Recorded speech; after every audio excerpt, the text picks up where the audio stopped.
wabarakatuh.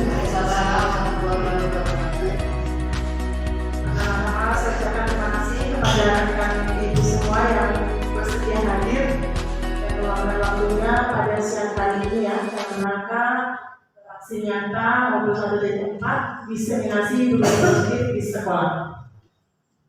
Yang kedua, marilah kita panjatkan puji syukur kehadirat Allah Subhanahu wa Ta'ala yang telah melimpahkan kita nikmat kesehatan dan waktu sehingga kita bisa sampai pada detik ini bisa bernafas, bisa menikmati segala nikmatnya. Berikutnya salawat serta salam saya aturkan kepada junjungan Nabi Agung Nabi Muhammad SAW yang menjadi teladan bagi kita semua. Selanjutnya ibu semua, sebelum kita masuk kepada diseminasi budaya positif ini, marilah kita bersama-sama untuk ice breaking terlebih dahulu ya, biar tidak mengantuk.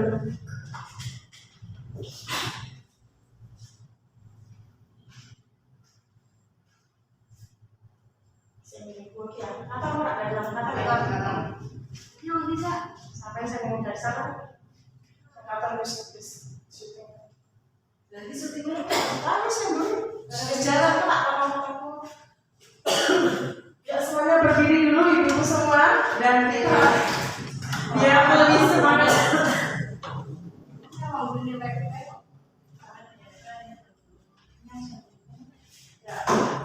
bersama-sama ya. 1, 2, 3. Kami ini guru hebat.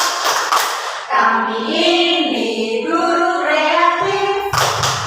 Guru harus kreatif dan juga inovatif. Guru hebat, guru kreatif. Guru hebat. Guru kreatif. Yes.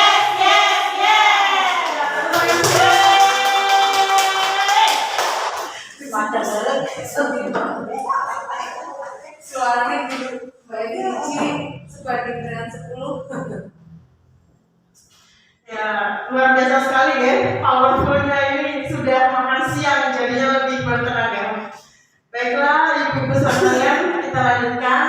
Ini adalah program kegiatan aksi nyata modul 1.4 di mana saya sebagai guru program ini harus mendiseminasikan apa yang telah saya peroleh. Tentu saja senior saya di sini lebih tahu ya, karena beliau sudah lebih mendahului saya.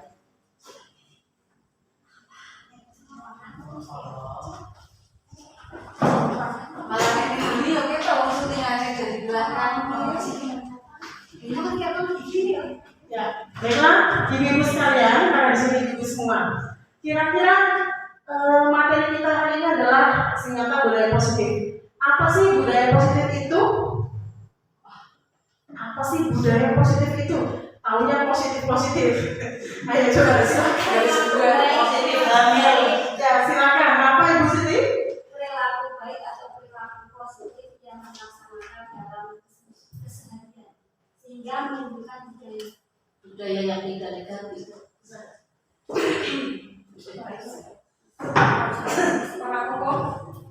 Budaya positif menurut saya yaitu perilaku atau tindakan yang baik yang dilakukan di setiap harinya sehingga terjalin hubungan yang harmonis antara sesama guru, antara dengan siswa dan seluruh warga sekolah sehingga keharmonisan itu membentuk budaya yang positif. Luar biasa sekali ya pernyataan dari Ibu Siti, pendapat dari Ibu Siti ya, betul sekali apa yang beliau sampaikan tadi. Ada yang lainnya? Saya mencoba menjawab. Kalau dari kata sendiri, kalau budaya kebiasaan positif baik. Nah, mungkin di sini maksudnya adalah kita membiasakan diri untuk berperilaku yang semestinya yang baik di lingkungan pendidikan seperti itu. Terima kasih. Luar biasa sekali. Mungkin ada yang lain? Ya, kita bersama ya. Budaya positif adalah merupakan nilai-nilai keyakinan dan kebiasaan-kebiasaan di sekolah yang dapat berpihak pada murid agar murid dapat berkembang menjadi pribadi yang kritis, penuh hormat dan bertanggung jawab.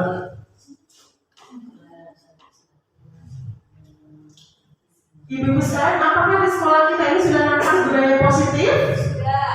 Sudah, deh. Apa saja? Melalui kebiasaan setiap hari sebelum saling sapa sholat satu, terus juga dalam pembukaan karakter seperti sholat berjamaah, berbaris sebelum masuk kelas, Saling menolong, dan sebagainya. Sepertinya di sekolah kita ini sudah nampak budaya positifnya. Terus hubungan baik juga, harmonis juga antara guru dengan sesama guru dengan kepala sekolah dan dari murid. Luar biasa sekali ya, betul ya. Alhamdulillah di sekolah kita ini kita sudah melaksanakan budaya positif dan itu pun sudah kita laksanakan setiap hari. Tanpa kita sadari ternyata apa yang kita lakukan kebiasaan tersebut menjadi suatu hal yang baik dan semua kita tetap bisa mempertahankannya sehingga begitu memiliki suatu sikap yang nanti akan berefek kepada perilaku mereka.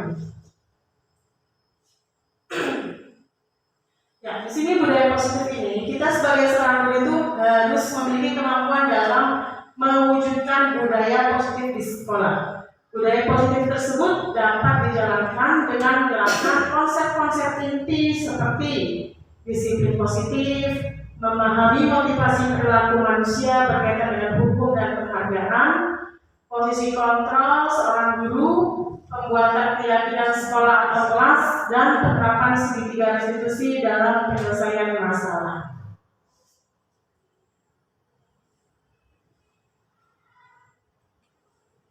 Di sini ada beberapa konsep inti budaya positif, yaitu 1. Perubahan paradigma belajar, 2. Disiplin positif, 3. Nilai-nilai kebajikan, 4. Kebutuhan dasar manusia, 5. Motivasi perilaku manusia, 6. Posisi kontrol guru, 7. Keyakinan kelas, dan 8 adalah segitiga restitusi. Baiklah Ibu, sebelum kita lanjutkan, di sini ada perubahan paradigma. Itu ada gambar apa Ibu? Kepalan tangan. Ya, sekarang silakan maju 2 orang untuk kita memperagakan si A dan si B. Ya, siapa yang mau maju? Silakan.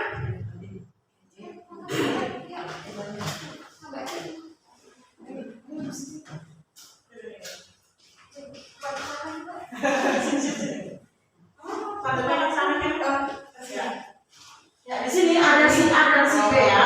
Anggaplah ada sesuatu di dalam tangan yang sangat berharga itu, letakkan di salah satu tangan Anda dan genggam benda tersebut dengan segala daya. Buatlah sebuah kepalan.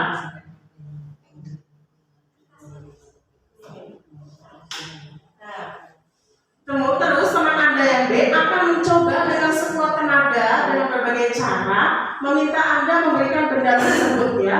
B bisa membujuk, berarti nanti tugasnya Ibu Siti itu mempertahankan apa yang ada dalam sini. Tugasnya Bu Hotim adalah membujuk, merayu, dan lain-lain agar Bu Siti mau membuka. Ya, coba silakan.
ibu-ibu ya di sini.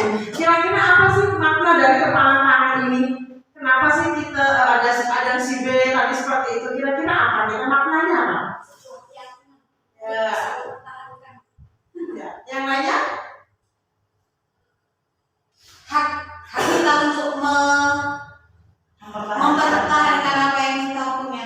Apa yang kita yakini ya, apa yang kita miliki.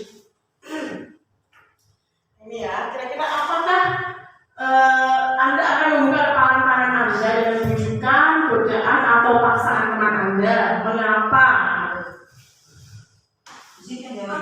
Aku tidak mudah terpengaruh dari Oh iya, luar biasa sekali jawabannya. Aku pendirian. Padahal status 100 kayaknya.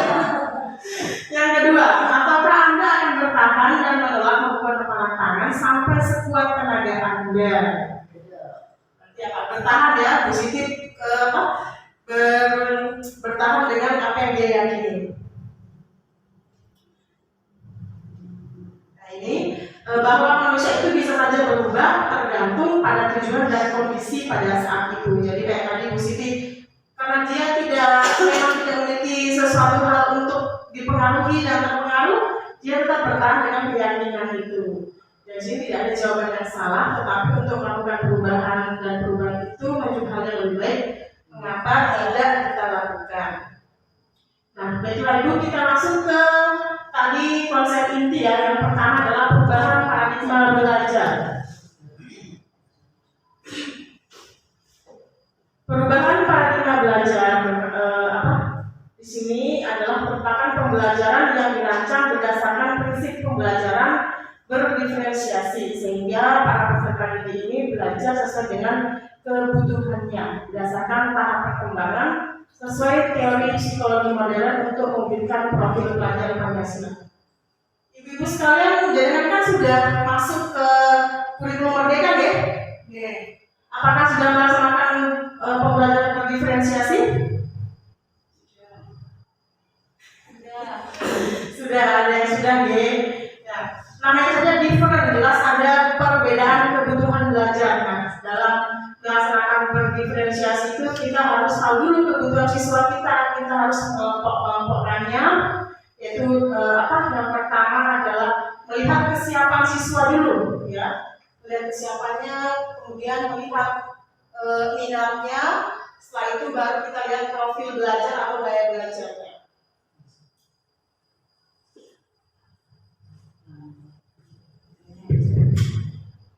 Di sini profil pelajar Pancasila jangan mesti lebih tahu daripada saya. Apalagi kurikulum merdeka ini profil pelajar Pancasila selalu digaung-gaungkan. Yang pertama adalah beriman bertakwa kepada Tuhan Yang Maha Esa dan berakhlak mulia.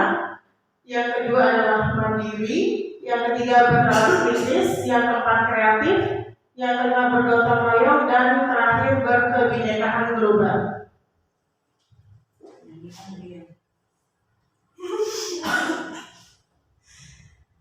Di sini ada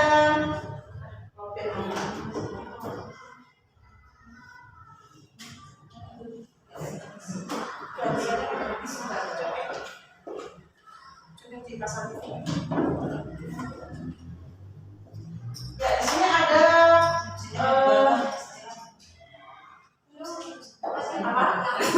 yang mendasar dalam kontrol teorinya merumuskan beberapa miskonsepsi tentang makna kontrol itu sendiri. Di sini ada satu, fungsi guru mengontrol murid. Pada dasarnya kita itu tidak dapat memaksa murid untuk berbuat sesuatu kalau murid tersebut memilih untuk tidak melakukannya ya. Jadi terkadang walaupun murid itu sudah manis sama kita, mereka itu membiarkan diri mereka itu dikontrol oleh kita sebagai seorang guru, karena mereka itu menyadari bahwa saya ini murid di sekolah ini, saya harus patuh terhadap apa yang guru katakan.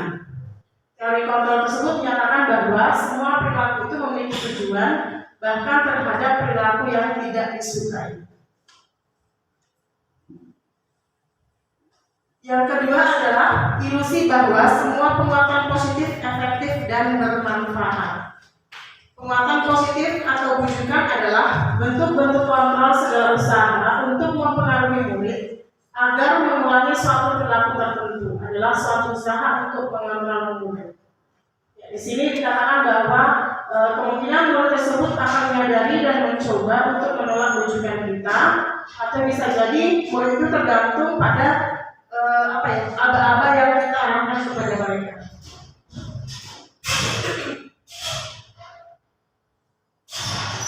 Yang ketiga adalah ilusi bahwa kritik dan membuat orang merasa bersalah itu dapat menguatkan karakter. Mungkin terkadang kita sebagai guru itu dalam menasihati murid itu ya, mungkin ada kata-kata kita yang masuk ke dalam perasaan mereka sehingga murid itu bisa menjadi merasa bersalah dan merasa buruk, sehingga hal tersebut bisa menjadi pengontrol bagi diri mereka sendiri. Yang keempat, ada ilusi bahwa orang dewasa itu memiliki hak untuk memaksa. Itu ada penjelasannya ya, bahwa orang dewasa itu percaya bahwa mereka memiliki tanggung jawab untuk membuat murid berbuat hal-hal tertentu. Nah, apapun yang orang dewasa lakukan itu selalu dapat diterima. Orang dewasa itu akan menyadari bahwa sebenarnya kekerasan itu bentuk suatu perilaku memaksa itu sebenarnya tidak bagus, karena akan menimbulkan suatu hubungan permusuhan dan akan terbentuk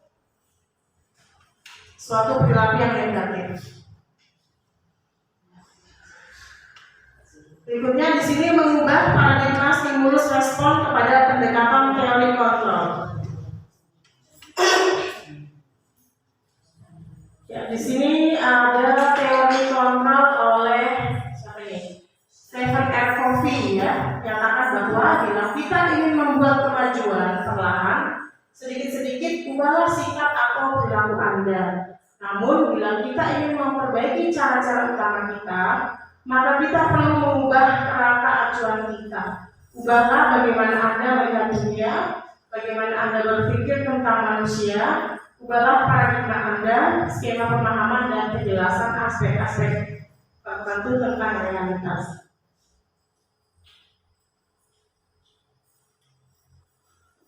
Berikutnya ini ada perubahan paradigma stimulus respon teori kontrol. Siapa sesungguhnya yang memiliki kontrol? Nah, pada stimulus respon ini kita mencoba mengubah orang agar berpandangan sama dengan kita. Kenyataannya teori kontrolnya adalah kita berusaha memahami pandangan orang lain tentang dunia. Berikutnya, perilaku buruk itu dilihat sebagai suatu kesalahan. Padahal teori kontrolnya adalah semua perilaku itu memiliki tujuan. Berikutnya lagi, orang lain itu bisa mengontrol saya, tapi teori kontrolnya adalah hanya kita yang bisa mengontrol diri sendiri. Berikutnya, saya bisa mengontrol orang lain. Pada teori kontrolnya, Anda tidak bisa mengontrol orang lain.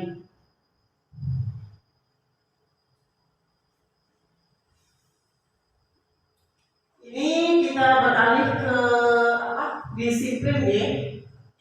Pertanyaan pemakinya, ketika mendengar kata disiplin, apa yang terbayang di benak Anda? Apa yang terlintas di pikiran Anda? Disiplin selalu terkait erat dengan apa? Tepat waktu, kemauan, apalagi Sesuai dengan pembiasaan, sesuai dengan aturan. Disiplin kadang mesti identik dengan hukuman mungkin ya, biasanya seperti itu.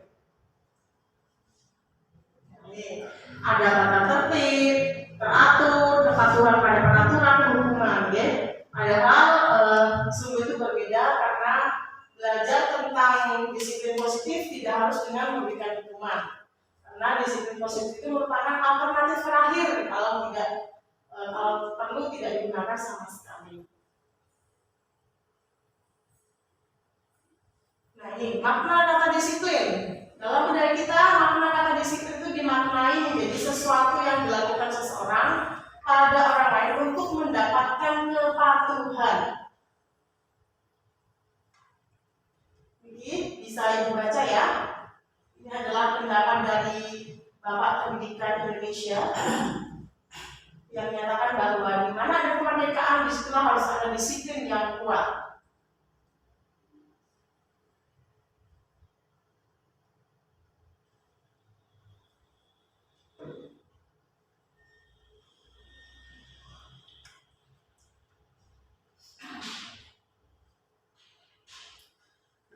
Ada disiplin ya. Disiplin yang dimaksud adalah disiplin diri yang memiliki motivasi internal.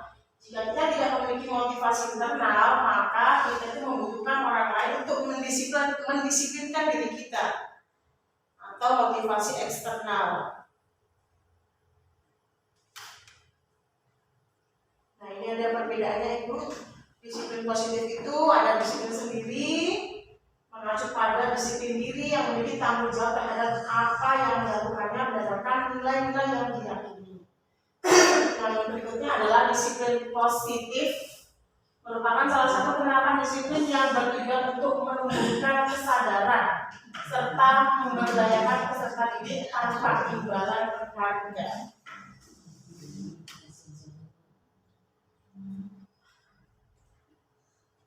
Ini ada untuk menumbuhkan disiplin positif, kita sebagai guru dituntut untuk dapat memberikan teladan. Apakah kita sudah melaksanakannya, Ibu?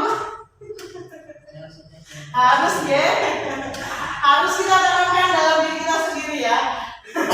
Untuk menumbuhkan disiplin positif, kita harus menjadi teladan dulu. Atau yang kata Gotim adalah cerminan. Nah, jadi guru itu juga harus menggali kepribadian siswa untuk ke arah positif dengan menjalin komunikasi. Nah, berikutnya kesadaran diri, disiplin positif ditanamkan dengan menumbuhkan kesadaran diri pada siswa. Siswa diajak berefleksi tentang nilai-nilai kebajikan. Terus ada motivasi internal. Disiplin positif dapat berjalan optimal jika ada motivasi internal, bukan karena suatu paksaan dari luar. Ini dalam pembahasan ini ada nilai-nilai kebajikan ya. Kalau profil Pancasila itu ada 6. Beriman, bertakwa kepada Tuhan Yang Maha Esa, mandiri, berharap kritis. Terus ada ibu primary atau pendidikan dasar ini. Sikap murid itu harus yang dimiliki oleh murid adalah sikap toleransi, rasa hormat, integritas mandiri, ada rasa menghargai, ada antusias, ada empati, keingin-tahuan, kreativitas, kerjasama, percaya diri. Dan di situ juga ada 9 pilar karakter: cinta Tuhan dan segenap ciptaannya, kemandirian dan tanggung jawab, kejujuran, amanah. Ini semua merupakan nilai-nilai kebajikan. Nah, ini ada yang petunjuk seumur hidup dan keterampilan hidup ya. Keterampilan hidup itu dapat dipercaya, lurus hati, pendengar yang aktif, tidak merendahkan orang lain, memberikan yang terbaik dari diri. Di situ ada the 7 essential virtues ya, ada nilai kebajikan: empati, suara hati, kontrol diri. Nah, yang terakhir adalah yang ini, the virtues project, proyek nilai-nilai kebajikan. Sebenarnya nilai-nilai ini sebenarnya sudah kita laksanakan, gitu. Cuma ini kan lebih dikelompok-kelompokkan.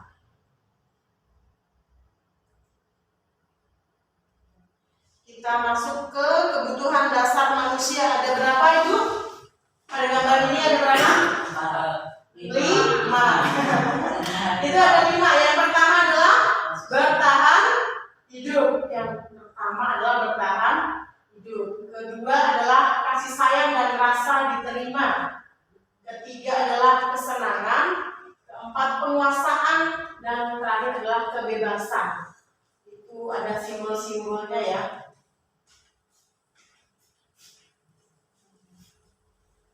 Ayo silakan Ibu. Diisi di belakang Bu Siti. Ya,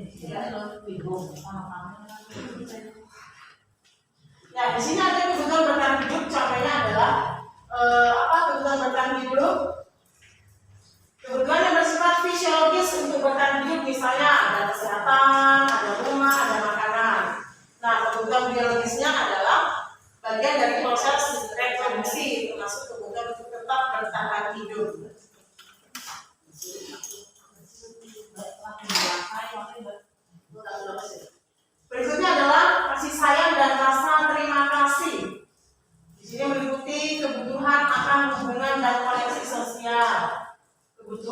memberi dan menerima kasih sayang dan kebutuhan merasa menjadi bagian dari suatu kelompok. Itu adalah rasa yang diterima jika kita ada suatu kelompok dan kita menjadi salah satu bagian di dalamnya.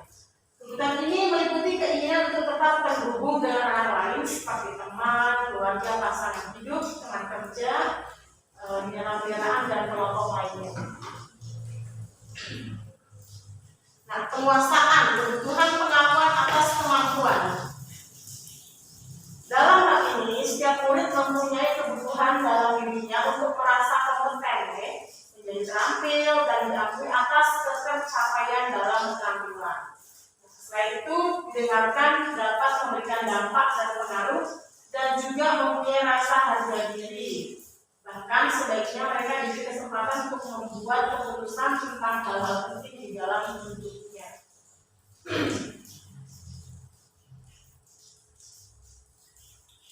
Di sini ada kebebasan, bukan aman pilihan. Contohnya adalah kebebasan untuk membuat pilihan, menyuarakan pendapatnya dengan percaya diri, dan kebebasan memberikan kesempatan untuk mencoba terhadap hal-hal baru. Terkadang kita, misal tadi katanya dengan berdiferensiasi itu sebenarnya terkait dengan kebebasan juga ya, karena kita sebagai guru itu harus melihat minat anak dulu, sehingga kita memberikan mereka kebebasan untuk memilih apa yang ingin mereka lakukan di dalam pembelajaran tersebut.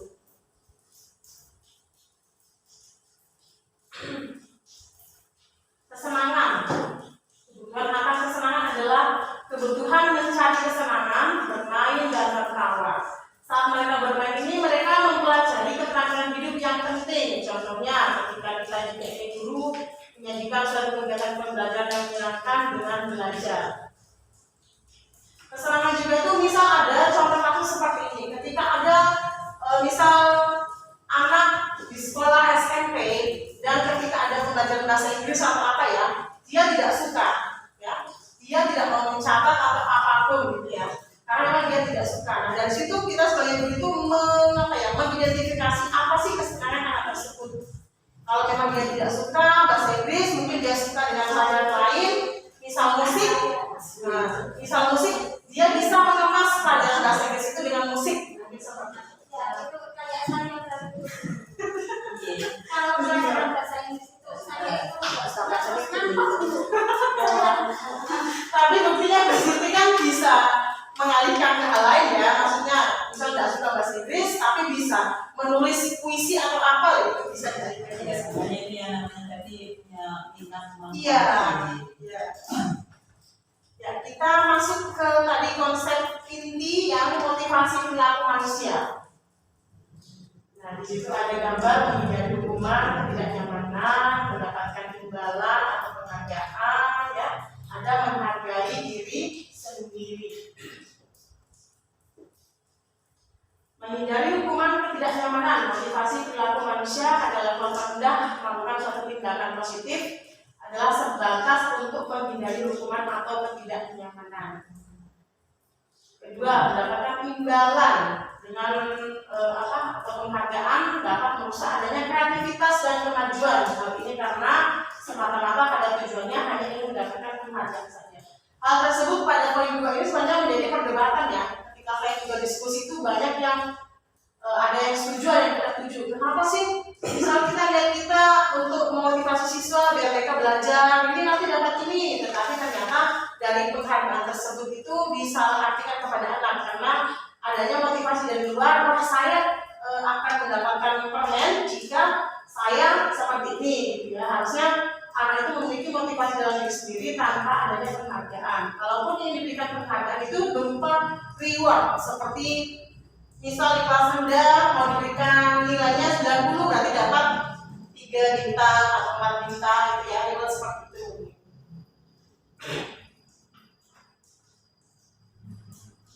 Nah, ini teori motivasi perilaku manusia untuk menghindari ketidaknyamanan atau hukuman. Apa yang akan terjadi jika saya tidak melakukannya? Ini merupakan motivasi eksternal. Untuk mendapatkan imbalan dari orang lain atau institusi, apa yang akan saya dapatkan apabila saya melakukannya? Ya. Ini juga termasuk motivasi eksternal. 3. Untuk menghargai diri sendiri, apa bila saya melakukannya. Nah, ini adalah motivasi internal tujuan dari disiplin positif itu sendiri. Nah, kita bisa mereview bersama ya, ibu-ibu. Kita coba ini ada tindakan guru dan apa sih sebelum kita masuk ke hukuman atau konsekuensi. Marilah kita isi sini bersama, ya, biar tidak menantang ya. Kita mulai saja dari sini dulu, dari voting nomor 1 itu kira-kira mencatat 100 kali dalam buku kalian, termasuk hukuman atau konsekuensi. Silahkan. Ini kita 100 kali dalam buku kalimat. Saya tidak akan terlambat lagi karena terlambat ke sekolah. Itu termasuk hukuman atau konsekuensi? Maksudnya ini dari tindakan dari guru. Ya, ini kan ada pilihannya. Jawabannya apakah hukuman atau konsekuensi? Hukuman. Hukuman. Bu Yanti, nomor 2. Lari mengelilingi lapangan basket 2 kali karena terlambat hadir. Hukuman. Hukuman. Karena terlambat jadi dihukum. Ibu Yuli. Murid diminta untuk puasa 15 kali karena tidak menggunakan masker ke sekolah. Hukuman. Sudah Bu Evi, nomor 4.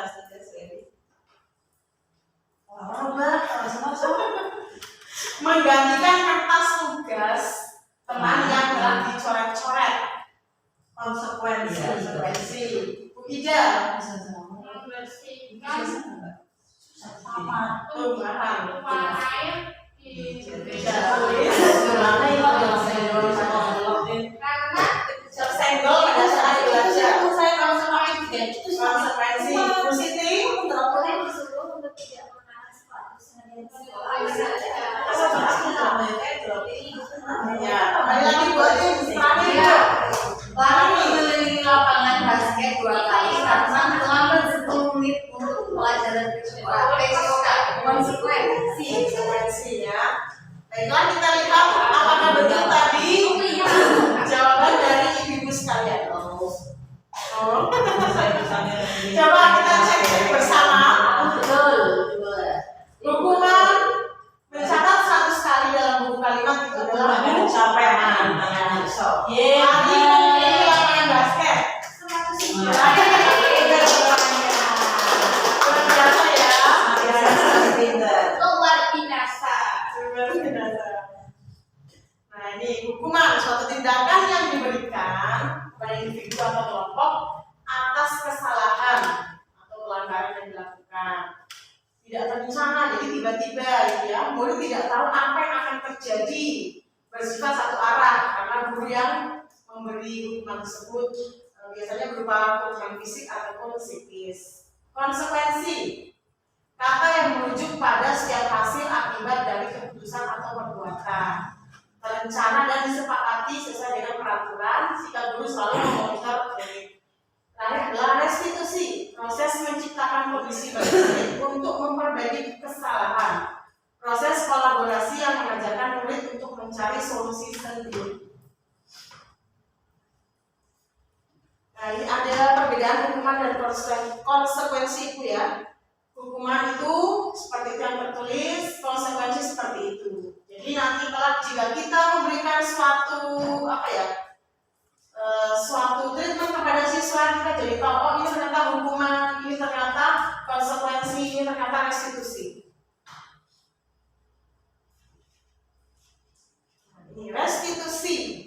Restitusi adalah proses menciptakan kondisi bagi murid untuk memperbaiki kesalahan mereka, sehingga mereka bisa kembali pada kelompok mereka dengan karakter yang lebih kuat.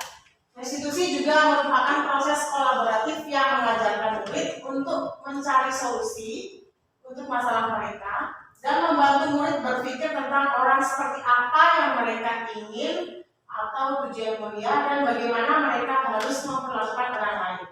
Ini dikutip dari Gosling 2004. Nah, ini ada 9 ciri-ciri restitusi. 1. Bukan untuk menebus kesalahan, namun belajar dari kesalahan. 2. Memperbaiki hubungan, tawaran bukan paksaan. 4.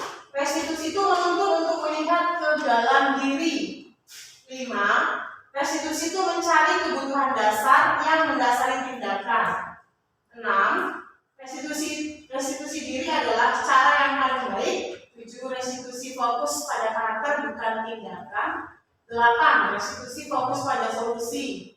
9. Restitusi mengembalikan murid yang berbuat salah pada kelompoknya.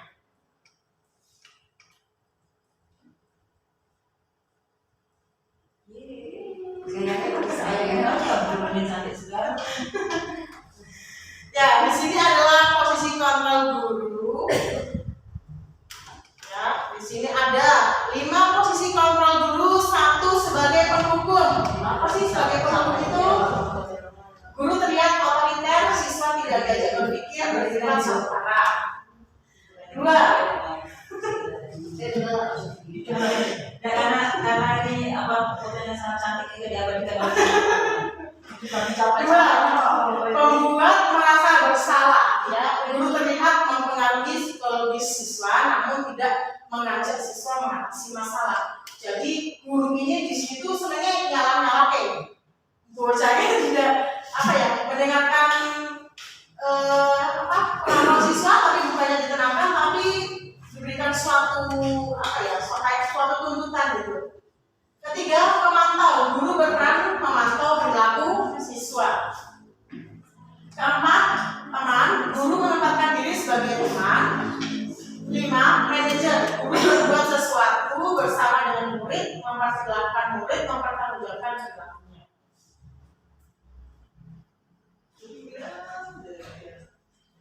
Nah, ini contoh penerapan 5 posisi kontrol. Siswa tidak memakai atribut seragam lengkap saat upacara bendera.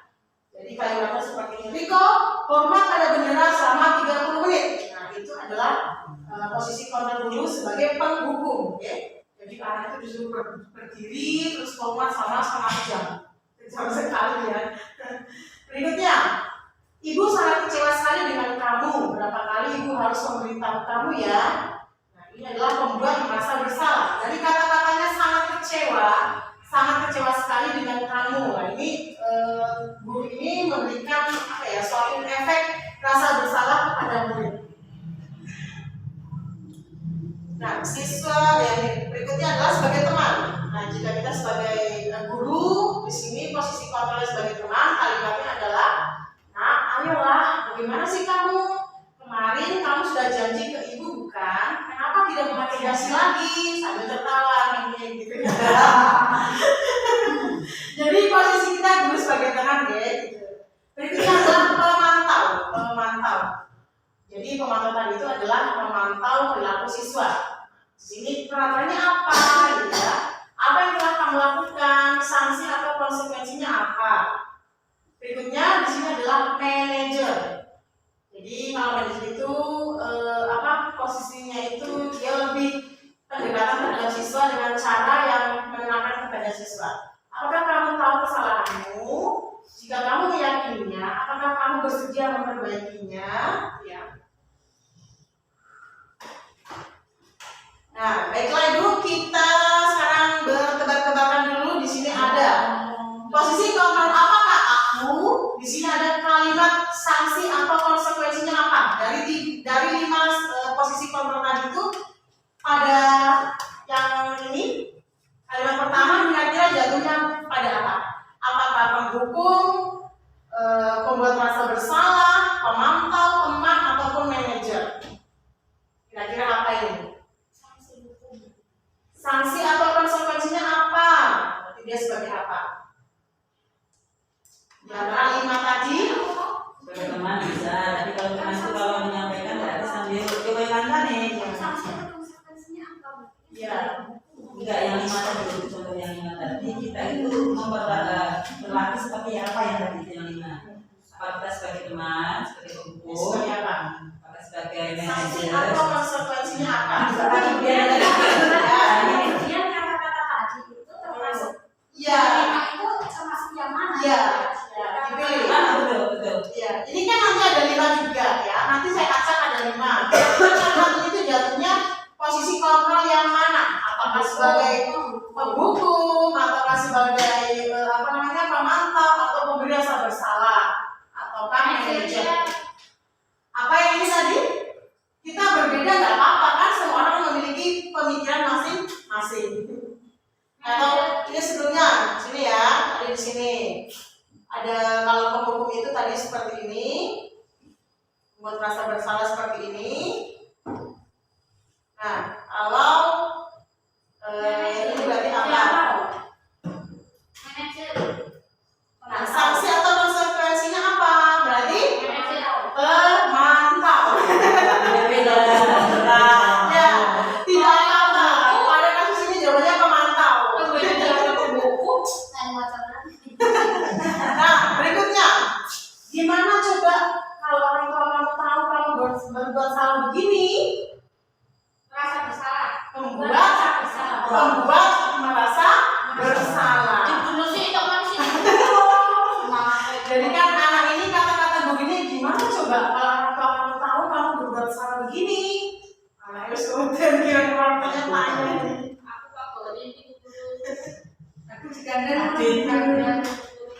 Berikutnya, apa yang bisa kamu kerjakan untuk memperbaiki masalah ini? Manajer ya. Itu makanya nah, ayolah, kamu kan jadi ibu, masa kamu tidak mau? Ingat tidak, ibu pernah bantu. Ini sebagai apa? Sebagai apa dia di sini? Pemantau bisa deh. Membujuk kepada jawaban. Tadi kan sudah pemantau, membuat merasa bersalah sudah. Mengajar sudahnya Pak? Teman. Ya, artinya teman. Ayolah.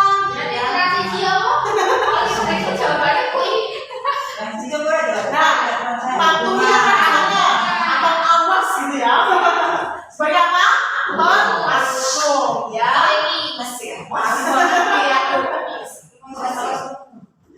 Sampai sini bagaimana Ibu? Sampai sini kakak boten.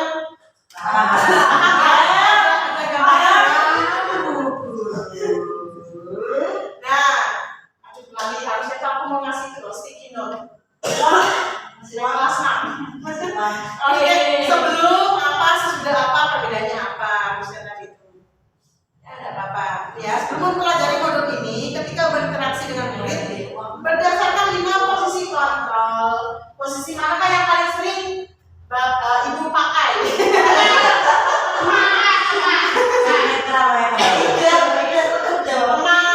Terus pemantau, terus manajer, penghukum sekali-kali ya, tapi penghukumnya yang positif. Ya?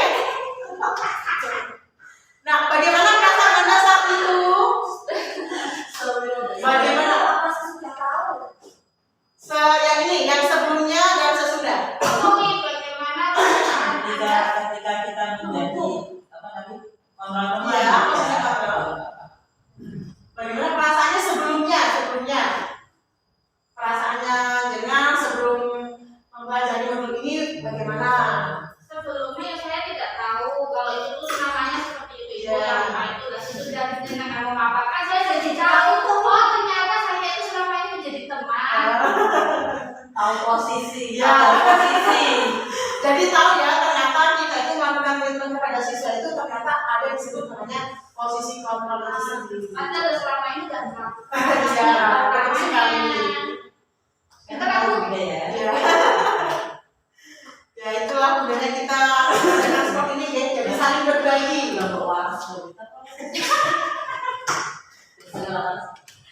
Ya berikutnya adalah keyakinan kelas. Nah di sini adalah keyakinan kelas. Nah keyakinan kelas, peran guru dalam mewujudkan keyakinan kelas yakni dengan mengajak siswa untuk membuat kesepakatan bersama ya. Keyakinan kelas berupa suatu kesepakatan bersama. Kesepakatan itu bersifat mudah dipahami dan dilaksanakan bersama. Keyakinan kelas terbentuk dari komunikasi dua arah, tidak bersifat satu arah atau pemaksaan. Nah, di sini ada prosedur pembentukan keyakinan kelas. Mempersilahkan warga sekolah atau murid untuk mencurahkan pendapat dengan peraturan yang belum disepakati. Seperti yang sudah dilaksanakan ataupun Bu Siti sudah melaksanakan itu, kita menggunakan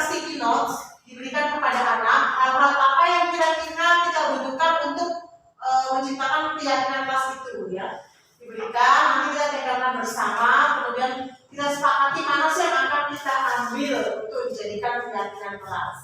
Nah, kemudian pada poin 3 ini ada kalimatnya itu, kalimat negatif itu jangan berlari di kelas atau koridor, diubah menjadi kalimat positif, yaitu berjalanlah di kelas atau koridor.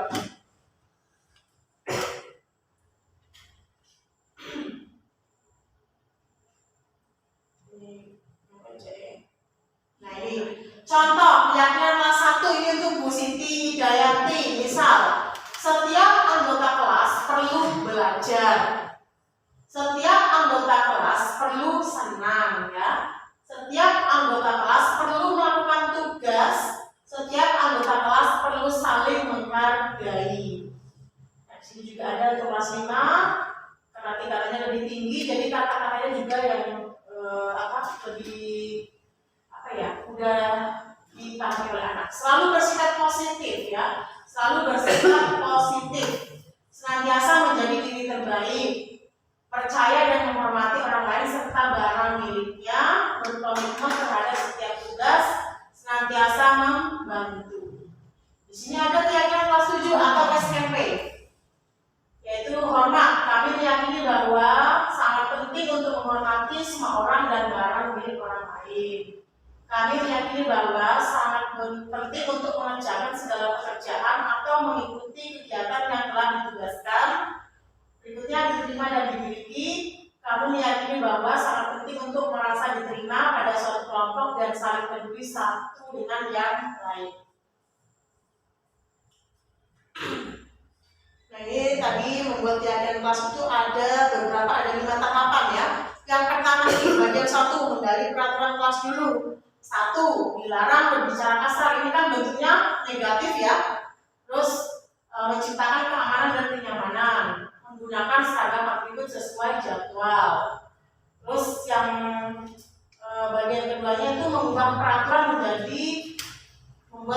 yang sudah dibuat menjadi kalimat positif. Yang tadi dilarang berbicara kasar, dibuat kalimat positif menjadi berkata sopan. Yang tadi menciptakan keamanan, berarti yang kalimat positifnya menjaga keamanan dan kenyamanan kelas. Yang tadi ketiganya menggunakan seragam atribut sesuai jadwal, diubah menjadi disiplin dalam berpakaian. Nah, ini nilai-nilai kebajikan yang tadi yang sudah saya paparkan itu. Misal contoh, berdoa sebelum dan sesudah pembelajaran. Nilai kebajikannya berarti beriman dan bertakwa kepada Tuhan Yang Maha Esa. Menjaga kebersihan kelas. Nilai kebajikannya adalah kebersihan. Terus dilarang berbicara kasar, sopan, santun. Menciptakan keamanan dan kenyamanan, berarti kenyamanan. Menggunakan seragam, berarti kedisiplinan dan keseragaman. Di sini menggali perilaku, tampak seperti berdoa sebelum dan sesudah pembelajaran, tidak tampak seperti tidak berdoa. Melaksanakan piket kelas, tidak tampak seperti acuh terhadap jadwal piket. Berbicara sopan santun, berbicara kasar, tenang dalam kelas, membuat gaduh di kelas, kelima berseragam sesuai aturan, tidak memakai seragam lengkap. Nah, ini juga adalah memperdalam tugas warga kelas. Ada terdengar, terlihat, berperilaku. Jadi kita itu di dalam kelas itu harus selalu terdengar. Kita mengucapkan salam, kita memperdengarkan kepada anak, ya. Terus selamat pagi Pak atau Bu, itu kan yang didengarkan sehari-hari, ya. Berikutnya maaf, boleh saya pinjam, itu yang harus kita dengar. Terima kasih, ya. Terus yang terlihat, saling bertegur sapa, saling membantu saat ada yang membutuhkan, meminta izin terlebih dahulu saat meminjam barang, itu yang terlihat. Berperilaku baik, sopan, penuh tata krama, jujur, saling membantu, bertanggung jawab, saling berbaur satu dengan yang lainnya. Nah, ini kok jadi gini? Ini adalah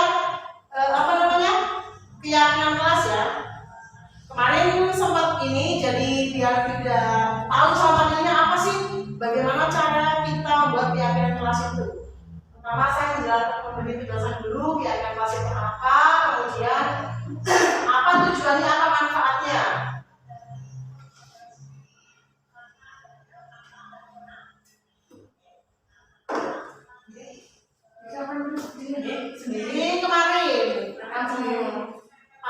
kuat.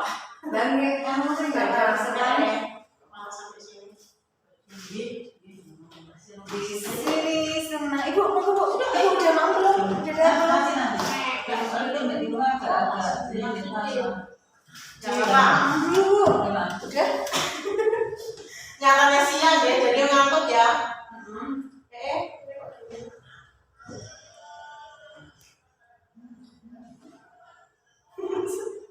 Ini tak percepat soalnya loh, ini terlalu lama 5 menit sendiri, jadi saya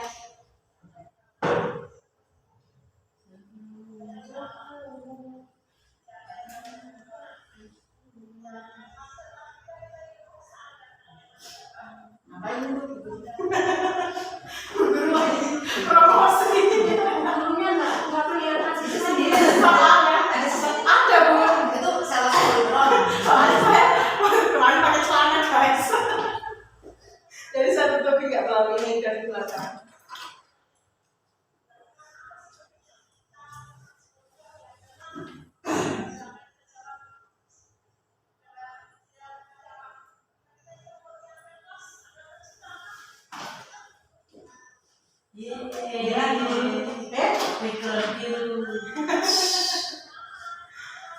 Bukan pikiran biru.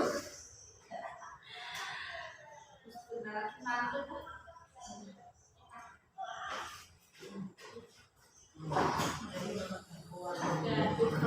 Nah, ini anak-anak sudah mulai mengerjakan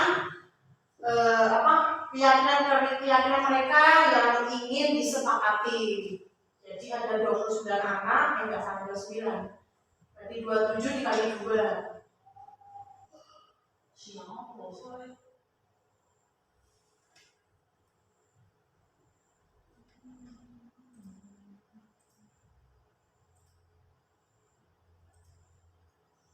Nah, ini saya suruh mereka maju satu persatu untuk menempelkan hasil dari pemikiran mereka.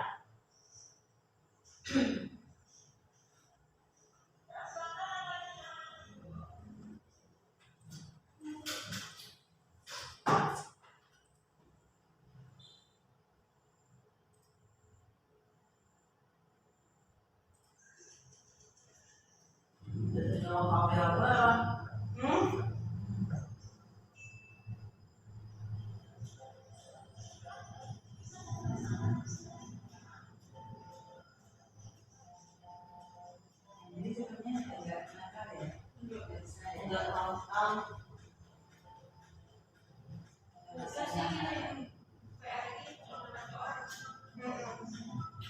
Kayak menceritakan sekali.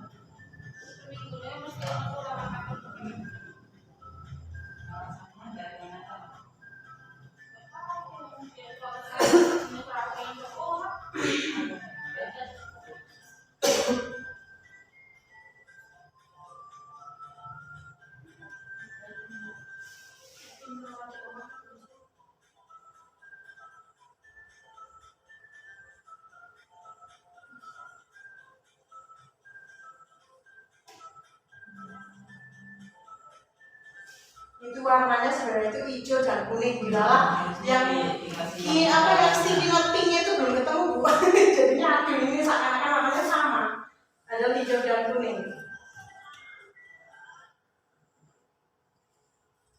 Nah itu tadi sebenarnya saya sudah buat segitiga restitusi tapi mungkin di sini berarti.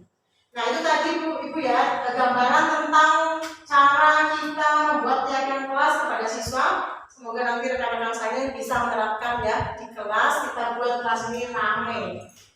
Nah kita lanjut kepada segitiga restitusi.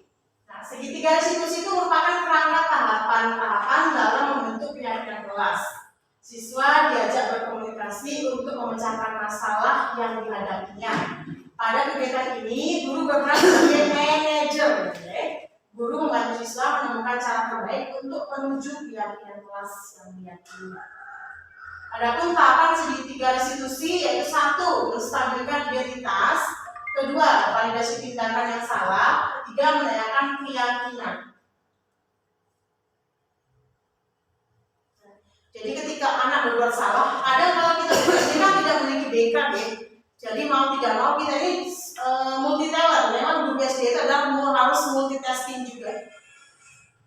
Nah, ketika kita menghadapi siswa itu, kita tidak langsung menjudge atau menghukum dia seperti tadi, oh sampai ini, itu enggak. Tapi ada cara, yaitu melaksanakan segitiga restitusi. Yang pertama adalah menstabilkan identitas, di mana ini guru berkata atau kalimat yang biasa kita gunakan. Misal ada siswa kita tuh mencari tahu dulu, menggali kepada mereka apa yang terjadi dengan menggunakan kata-kata seperti ini. Misal berbuat salah itu tidak salah, itu hal yang manusiawi, biasanya ditekuk-tekuk gitu ya.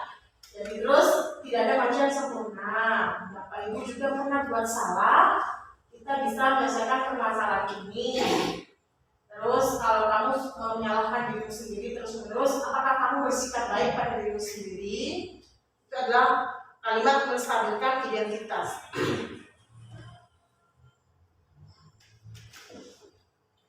Yang kedua, validasi kebutuhan. Divalidasi. Ini adalah kalimatnya, kamu bisa saja kan melakukan hal yang lebih buruk, tapi kamu tidak melakukannya.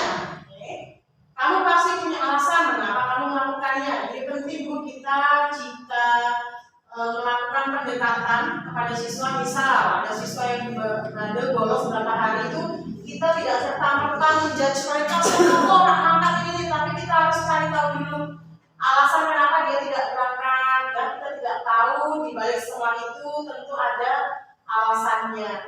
Terus di sini, maukah kamu belajar cara lain untuk mendapatkan apa yang kamu butuhkan tanpa harus memukul, dia tergantung pada kasus yang ada.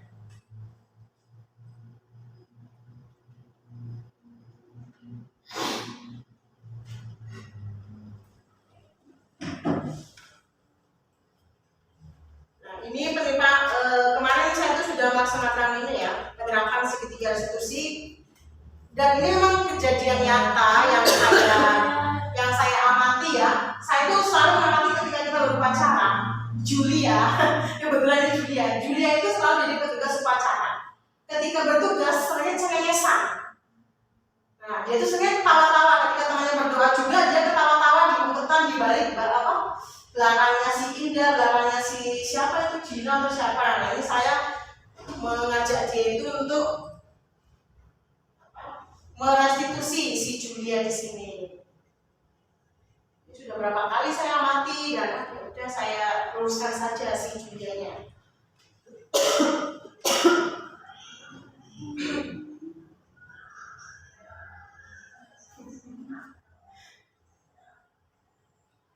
Ini tripod juga terlihat. Iya, tripod tuh. Harusnya kolaborasi, tidak tahu bagaimana. Mandiri. Ini pakainya remote. Kontrol. Nah ini pertama, menstabilkan identitas. Kita tanyakan dulu, sampean tak undang ini ngerti apa orang, bahasanya kayak gitu ya. Tak panggil ke sini, tahu apa tidak alasannya? Kemudian juga.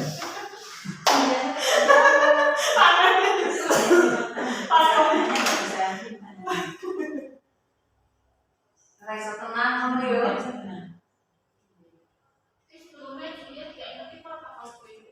Ya udah, dan dia menyanyi dulu saya tidak mau gitu lagi. Tahu? Validasi tindakan. Jadi apa yang dilakukan, misal tertawa ketika menjadi petugas upacara itu kita tanyakan kira-kira perilaku itu baik apa tidak, kan? Anak menjawab tidak, Bu Guru, gitu. Harusnya bagaimana, gitu. Kok programnya api-api Memang sengaja. Pialanya bolong. Sengaja memang maksudnya di sana. Promosi. Nah ini, menanyakan keyakinan. Kira-kira hal apa yang akan kamu lakukan untuk tidak melakukan kesalahan tersebut? Jadi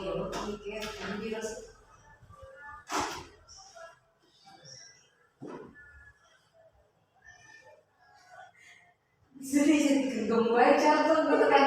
Bisa juga kenapa sih ini? Genggam. Ada ini, tapi kan itu memang terpakai masalahnya.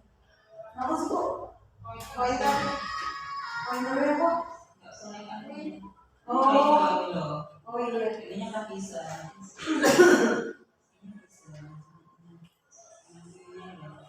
ininya nggih.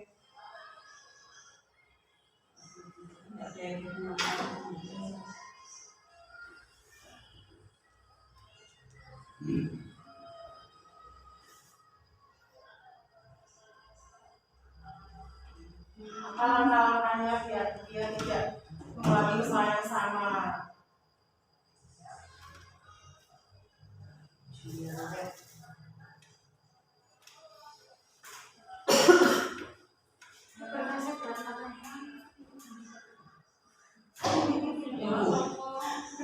Tapi sebenarnya kira-kira kan Bu.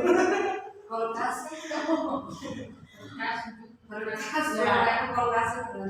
Nah itu tadi penerapan yang sudah saya laksanakan ya. Nah pertanyaannya Ibu, sebelum mempelajari ini, apakah panjenengan pernah melakukan segitiga restitusi ketika menghadapi permasalahan murid? Kalau Bu Siti saya sudah sempat. Saya sebelum tahu restitusi sudah melaksanakan tapi nggak tahu istilah. Iya, yang itu ya di PMN ya. Saya juga sudah buat aksi nyata waktu dulu di PMN. Tapi setelah saya menjadi ini apa namanya peserta guru penggerak ini, saya jadi ternyata langkah-langkahnya seperti ini. Dulu kita hanya tahu ngentok bocah jika gini kan, ternyata setelah belajar ini betul-betul ada alurnya ya. Jika iya tahapannya ada praktekan dan bagaimana Anda mempraktekannya. Selain saya dan positif, apakah sudah ada yang melaksanakan? Iya. Sebelum Bu Siti ngasih tahu ke saya, ternyata saya iya, jauh sebelum ada PMN dan sebelum saya bergerak, karena dari saya seperti yang pernah saya katakan bahwa perilaku tindakan manusia itu pasti ada alasan yang biasanya, sehingga ketika dia nakal atau apapun itu kita cari dulu permasalahannya dengan cara bahkan saya melibatkan orang tua, mungkin dari kita dan juga teman-temannya untuk menyelesaikan masalah tersebut. Karena di sini juga dulu pernah ada anak klepto, ada anak yang suka uang kasnya itu dibuat jajan gitu. Bahkan ada yang mencuri satu kotak uang saya gitu.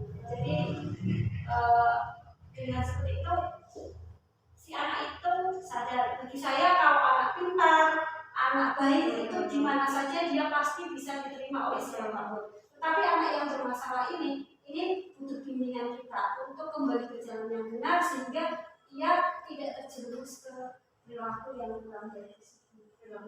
Ya, jadi kita memberikannya dengan cara seperti itu, ya, melaksanakan langkah-langkah restitusi. Terima kasih, Bu Siti, luar biasa. Kita atas pemikirannya sangat luar biasa, ya, selalu menjadi inspirasi buat kita semua. Menjadi inspirasi. Nah, selain konsep-konsep tadi, apakah ada hal lain yang menurut Ibu itu untuk dipelajari, ya, untuk menciptakan budaya positif di lingkungan kelas maupun sekolah? Selain yang konsep tadi itu, kira-kira apa yang kita butuhkan? Tadi kan ada 8 konsep. Apakah ada hal-hal lain yang ingin kita tambahkan? Adakah hal-hal lain yang menurut Anda penting untuk dipelajari dalam proses menciptakan budaya positif, baik di lingkungan kelas maupun sekolah? Kalau tadi itu kayaknya semuanya mungkin siswa dan murid ya. Mungkin kita di sini hal-hal yang lain mungkin yaitu tadi kerjasama dengan pihak dengan pihak pemangku pendidikan mungkin ya. Nah, ternyata sudah selesai. Ya, ibu-ibu semua, saya berdiri di sini itu bukan berarti saya lebih pintar, ya. Cuma saya ingin melaksanakan apa yang harus saya lakukan, ya. Terima kasih atas waktunya, atas kehadirannya dalam diseminasi budaya positif ini. Mungkin ada saran dan masukan untuk saya yang membangun biar kedepannya saya lebih baik. Mungkin ada saran dari Bu Siti dan rekan-rekan, dari Bu Yuli, saran untuk saya biar kedepannya saya bisa berevaluasi lebih baik lagi.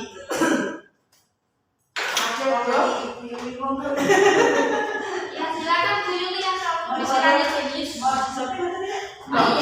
Tapi melodi untuk kesempatan. seperti ini masih terkait dengan ini atau ini di luar ini saja? Monggo, bisa. Di luar saja Ya, ya, kita sudah ya. tambah saja ini sudah selesai. Jadi, terima kasih kemudian luar biasa panjenengan.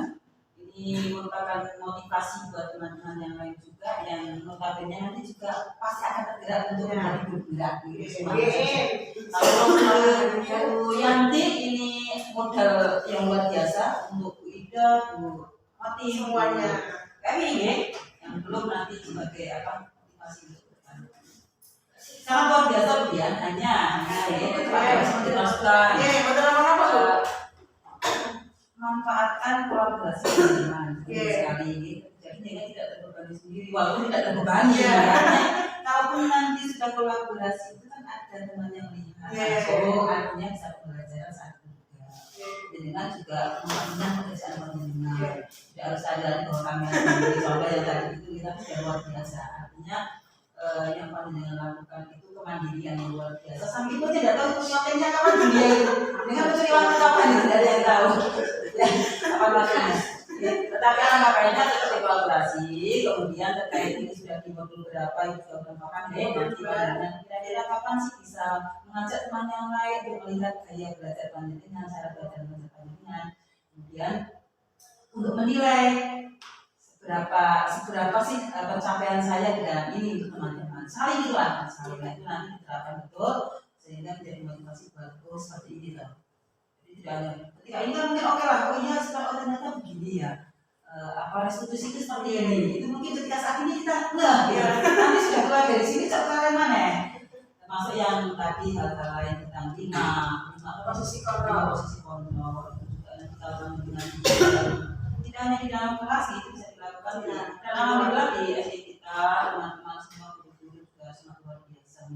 Kalaupun ada yang namanya titik lemah yang manusia itu ada yang sempurna. Jadi kita saling kontrol, saling menguatkan dan saling mensupport. Tapi kalau bisa penting. Dari Bu senior saya masukan ya.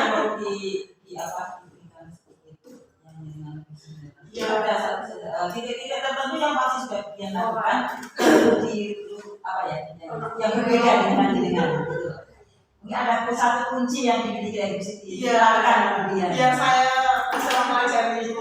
Tapi teman-teman yang lain juga membantu. Terima kasih atas waktunya. Assalamualaikum warahmatullahi wabarakatuh. Waalaikumsalam. Ini sebenarnya saya untuk mengomentari gitu kok. Memberikan masukan. Kalau budaya yang tadi disampaikan itu sudah lengkap sekali menurut saya karena itu kita juga pernah belajar di waktu yang sama yaitu tentang budaya positif di sekolah.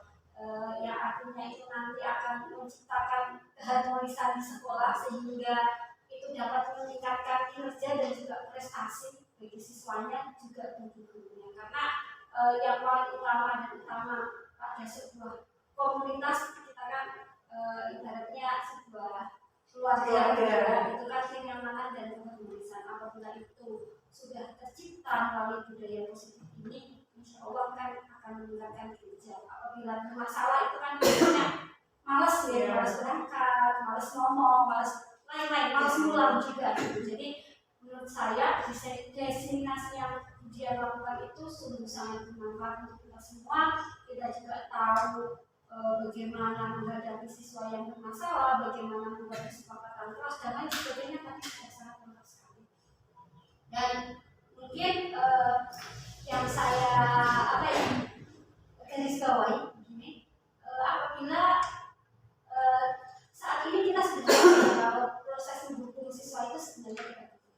Namun kadang di sekeliling kita karena mungkin mereka kan belum tahu, belum paham juga belum sadar ada tindakan mendukung siswanya. Kadang saya juga sendiri bingung untuk apakah menegur langsung bahwa itu tidak boleh atau kan membiarkannya. Jadi ada bagaimana kalau dia mungkin dianggap peminta gitu kan, kalau misalkan tiba-tiba menegur jangan begitu dan lain sebagainya gitu. Kalau dia sendiri tindakan dia bagaimana apabila ada rekan-rekan guru di sini, entah saya pun demikian terkadang lupa, hilang dan lain sebagainya, tindakan mendukung, tindakan yang kurang sepatutnya dilakukan itu bagaimana? Apa yang kita lakukan? Jadi memberi saran tapi akhirnya melempar pertanyaan ya. Iya, hanya saran. Kalau saya sendiri agak bingung. Iya memang. Ya, saya rasa rekan-rekan yang ada di sini tentu saja insya Allah tidak akan melakukan hal yang seperti tadi Siti katakan, misal ada suatu kasus terus ada yang tiba-tiba menghukum anak ya, karena sudah ada tadi sedikit pembelajaran dari sini ya. Bagi mungkin teman kita yang belum tahu, mungkin ada baiknya ketika hal tersebut memang sih sebenarnya kita juga galau ya, mau menegur nanti betul dikatakan sekomentar diingatkan itu nanti itu bukan urusan kamu atau bagaimana. Saya pun pernah sih ya, ada misalnya menurut saya dulu pernah juga diperlakukan seperti itu, saya juga batinnya tidak terima kok dikoyakin banget gitu ya. Nah, tapi bagaimana, kita kembalikan lagi, mungkin ada baiknya kita bicarakan dari empat mata ya, misal Pak Bu tadi jenengan seperti ini ya, bisa lagi jangan seperti itu ya, karena sebenarnya kita ini tidak boleh seperti itu, ada cara lainnya seperti ini. Jadi cara menghukum atau memberi konsekuensi kepada anak itu jangan langsung ini mungkin akan mempengaruhi mental si anak tersebut. Mungkin seperti itu. Itu kalau dari saya ya, memang sih tidak semudah yang diomongkan ya. Insya Allah dipelajari juga pada dengan paparan tadi sudah tidak ada. Oke, amin ya, semoga ya. Karena manusia juga muncul apa ya? Di luar kontrol, Ya. di luar kontrol. Karena Juga pengaruh, bukan karena apa? Rasa sayang, rasa pengen jangan sampai mengulangi hal itu, sehingga muncul dari dalam diri itu spontanitas. Jadi pakai alami, makanya jangan sampai yang benar-benar jatuh. Apakah ada seperti itu? Mungkin saya tidak seperti itu. ya mungkin semuanya. Tiba-tiba gitu, kan anak itu gitu biasanya mereka masuk emosi gitu kan Bu. Saya manusia. Saya sering Manusia. terus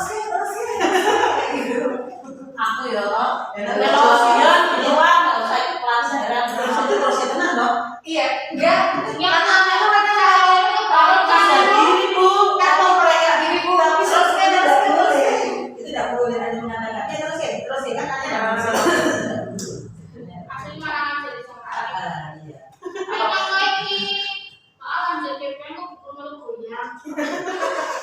Nah, guyon kae awal Teman-teman tuh malah saya kelas. percaya malah doa. Dan mungkin yang menjadi dilema juga pemberian penghargaan kepada siswa nih, karena kita juga kalau di Kurtilas itu kan memberikan penghargaan tapi ternyata ini kan tidak diberikan karena itu memberikan obat Ya.